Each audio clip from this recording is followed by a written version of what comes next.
So hey y'all, how y'all doing tonight? I'm gonna read a book. No, it's called The Princess Bride. It's by S. Morgenstern, and it's a classic tale of true love and high adventure. Doesn't that sound fun? Sounds fun. Let's read. Tonight we're just gonna do chapter 1 because I don't think I have it in me to do all night. It's the 30th anniversary edition. VII. Oh, there's fancy artworks. Look at that. That's pretty.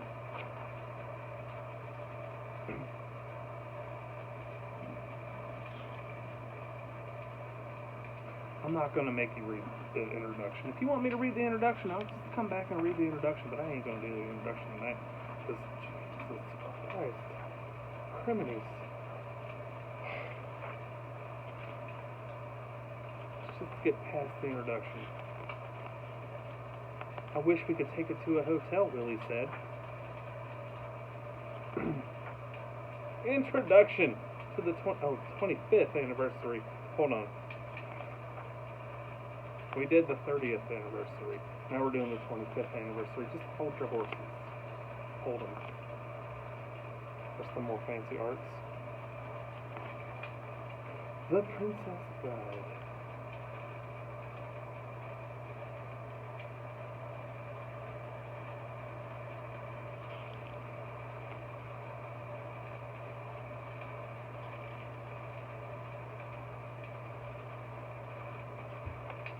I think we're in another.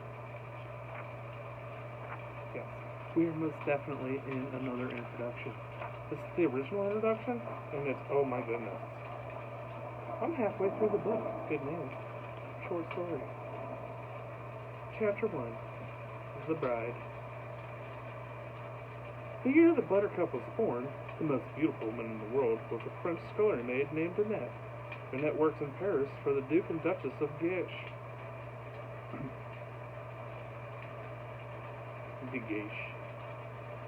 I don't speak French. And it did not escape the Duke's notice that someone was extraordinarily was polished as a pupil. The Duke's notice did not escape the notice of the Duchess either, who was not very beautiful and not very rich, but plenty smart. The Duchess set about studying Annette and shortly found her adversary tragic to follow.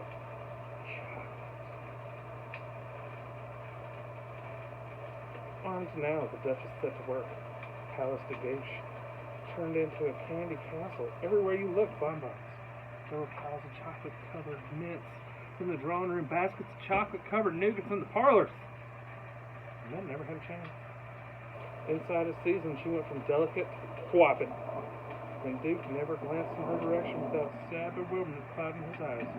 Annette, it might be noted, seemed only cheerier through her enlargement.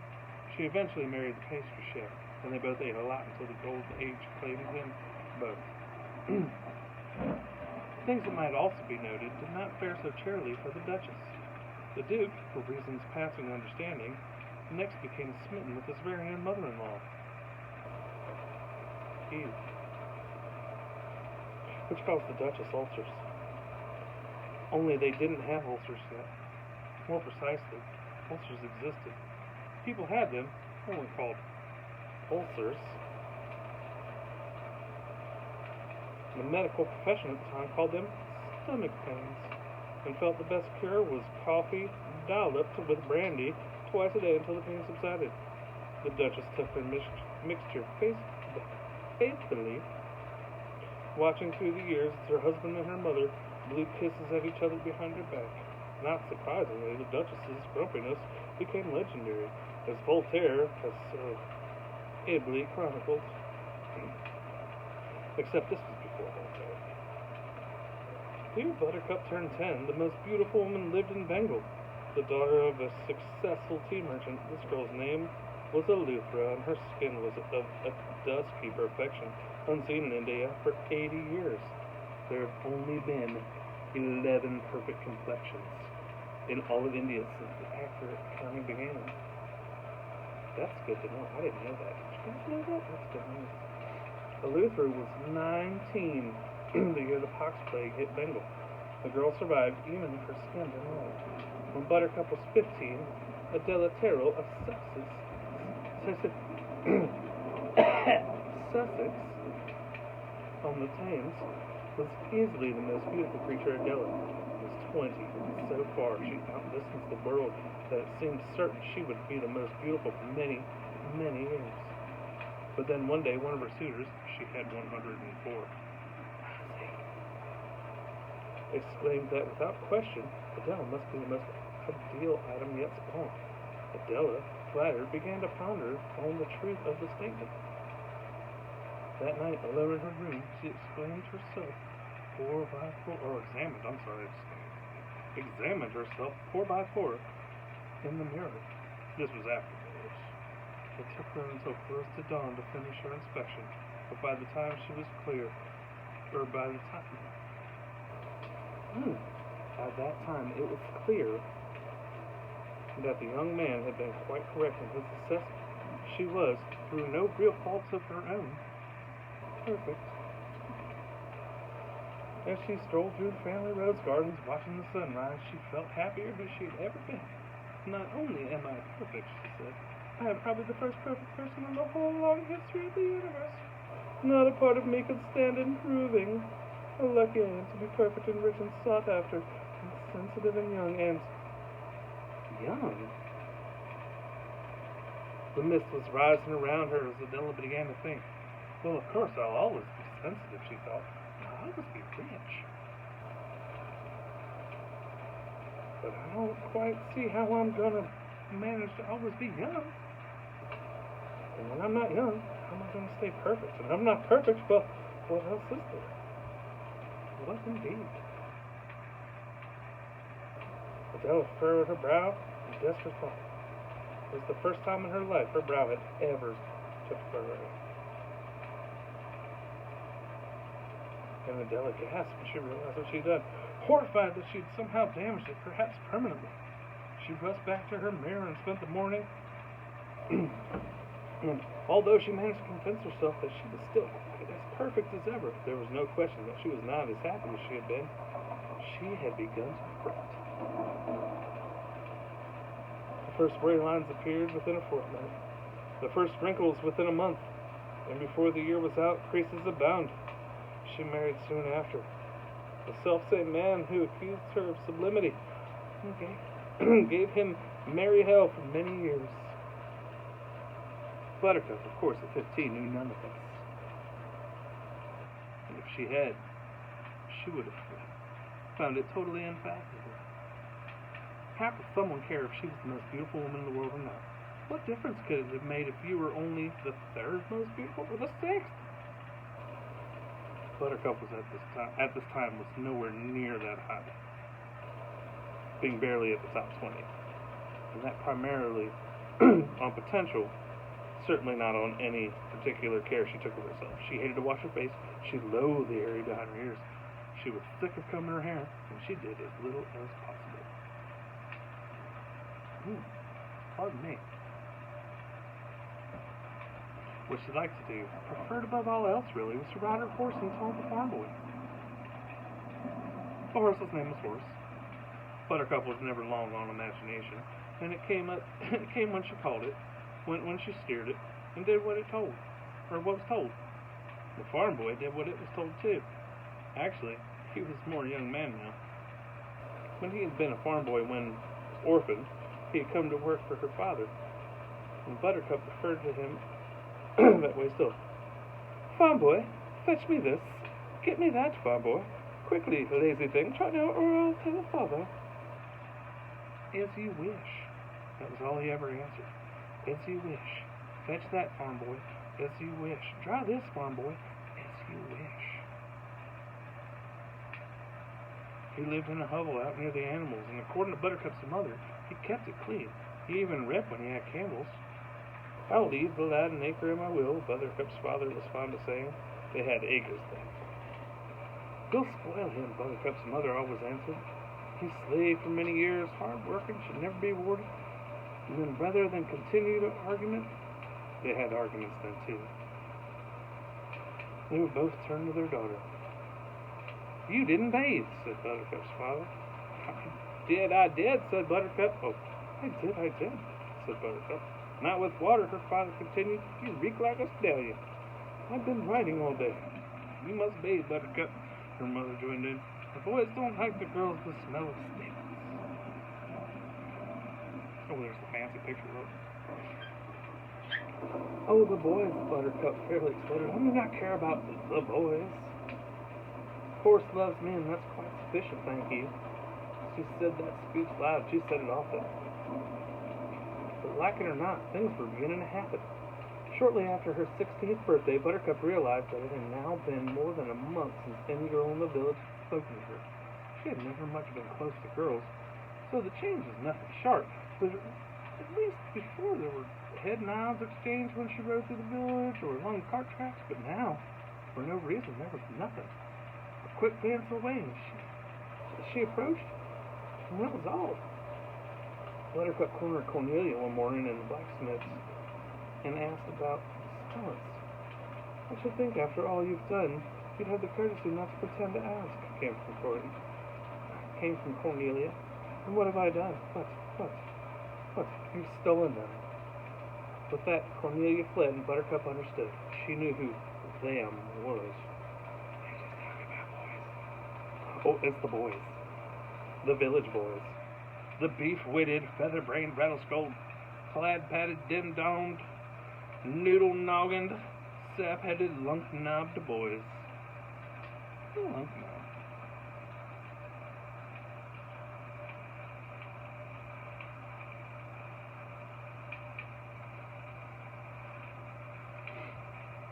How could anybody accuse her of stealing that?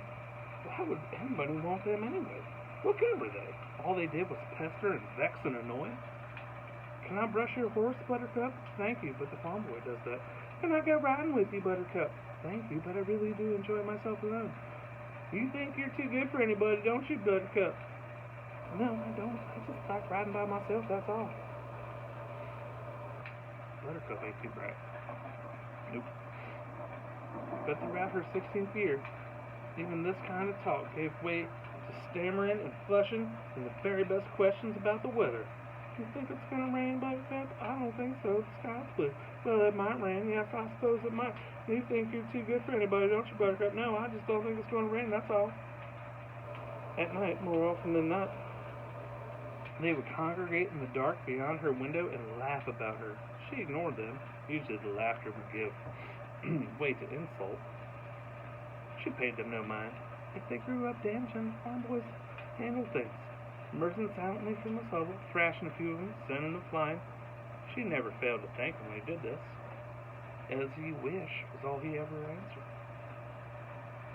When she was almost 17, a man in a carriage came to town and watched as she rode for provisions. Bleh.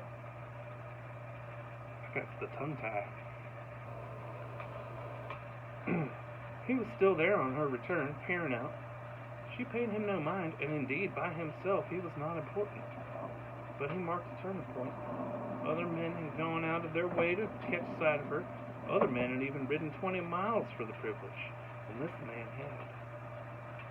The importance here is that he was the first rich man who had bothered to do so, the first noble. And it was this man whose name was lost to antiquity who mentioned Buttercup to the Count. Uno momento. I'm thirsty. Come on, prepare me a drink. Check out my bitchin' bookmark.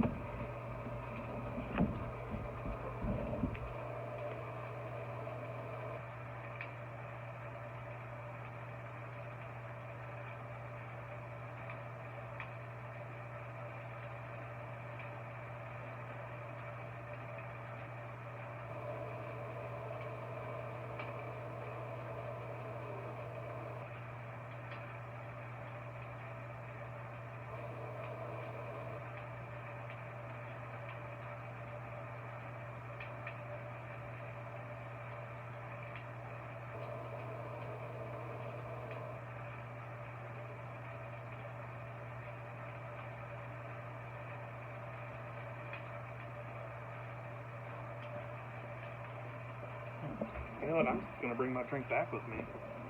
You know, it's just right here. Oh boy. It's beer.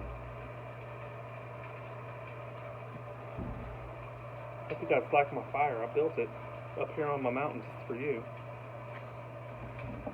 Okay, who remembers where we were? Okay. Keep it to yourself. Don't spoil it. The land of Florin was set between where Sweden and Germany would eventually settle. This is before Europe. In theory, it was ruled by the king Lithorin and his second wife, the queen.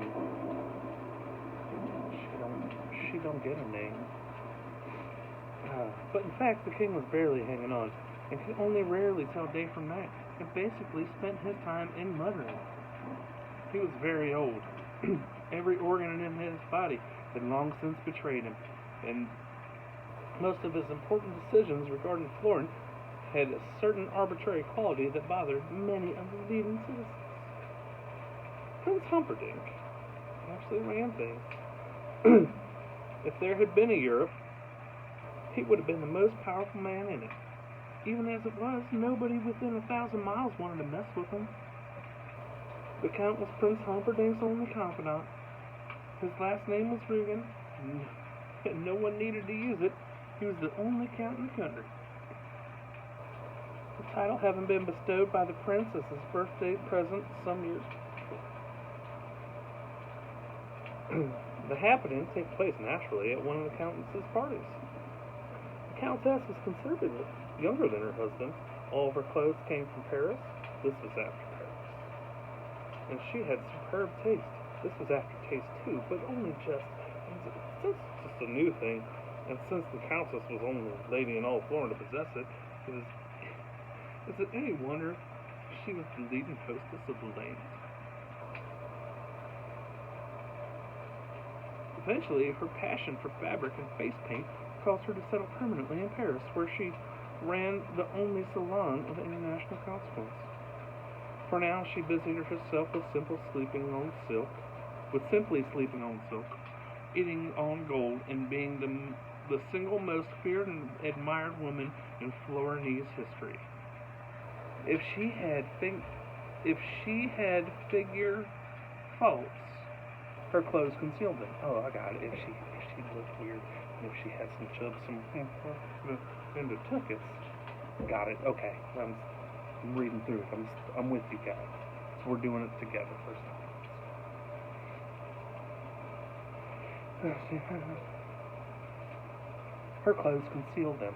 If her face was less than divine, it was hard to tell once she got it done applying substances. This is before glamour. But if it hadn't been for the ladies like the Countess, there wouldn't have been any need for this adventure. In sum, the Rugens were the couple of the week in Florin, and had been for many years. And now there's a thing. What's this? Oh, there's an aside.